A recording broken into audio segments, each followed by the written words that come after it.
মধ্যরাত রাজধানীর এবারকেয়ার হাসপাতালের ফটকের সামনে একটি প্লাকার্ড হাতে নিঃশব্দ বসে আছেন মধ্যবয়সী এক ব্যক্তি। প্লাকার্ডের লেখা দেখে জানা যায় তার নাম টিপু সুলতান।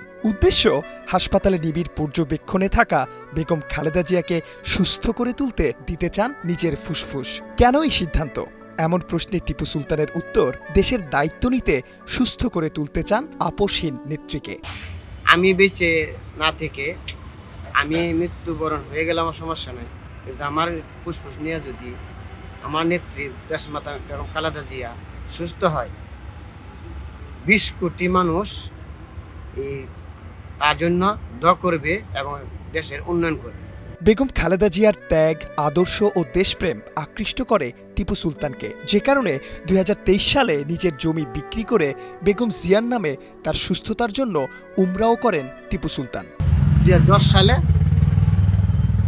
বাড়ি ছাড়ার যে ঘটনাটা, বাড়ির থেকে বের করে দিয়েছিল, তার চোখের দৃশ্যগুলা এখন আমার চোখে ভাসে। আল্লাহর কাছে সহিনত করছি, আমার সহিনত করছি, তখনই আমারে 4 লক্ষ 5 লক্ষ টাকা দিয়ে বেগম নেত্রী বেগম খালেদা জিয়ার জন্য জায়গা কয়েক নেত করছি। আল্লাহ এটা কিনাইছে, আল্লাহ আমারে উমরা করাইছে।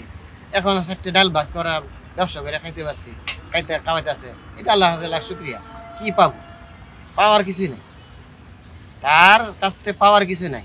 সে দোয়া করলে চলে, সে বেঁচে থাকুক, সেটা আমি চাই। টিপু সুলতানের দাবি, তিনি বিএনপির একজন সমর্থক ও বেগম জিয়ার ভক্ত। তার সাথে বিএনপির বড় কোনো পর্যায়ের নেতার যোগাযোগ নেই, যে কারণে নিজের ফুসফুস দেওয়ার কথাও বেগম জিয়াকে জানাতে পারছেন না। আর তাই প্লেকার্ডে ডাক্তার সাহেব আমার ফুসফুস নিয়ে গণতন্ত্রের মা খালেদা জিয়াকে সুস্থ করেন লেখা নিয়ে বসে আছেন এবারকেয়ার হাসপাতালের সামনে। তাইলে আর আমি এইটা ময়ূর সার্থক, যেমন শহীদ জিয়াউর রহমানের স্ত্রীর জন্য আমি জীবন আমার ফুসফুস দিতে পারছি। আল্লাহ পাক বসে শহীদ প্রেসিডেন্ট জিয়াউর রহমান শহীদ যদি হয়ে থাকে, শহীদে 10 জন ব্যক্তিকে জান্নাতে নিতে পারে। আমি আশা করি আমার ওইটা আবার আল্লাহ কবুল করবে, আল্লাহ নেবে, সে আশা আমি মনে নিয়ে আসছি। 4 সন্তানের জনক টিপু সুলতান কিশোরগঞ্জ জেলার কটিয়াদি থানার বাসিন্দা। খালেদা জিয়া আবারও হাসপাতালে ভর্তি, এই খবর শুনে ছুটে এসেছেন ঢাকায়। প্লাকার্ড হাতে হাসপাতালের সামনে অপেক্ষা করছেন প্রিয় নেত্রীকে কাছ থেকে একবার দেখার। এখন প্রশ্ন হচ্ছে, টিপু সুলতানের এই ইচ্ছে পূরণ হবে কি? খন্দকার আসিফুজ্জামান, কালের কণ্ঠ, ঢাকা।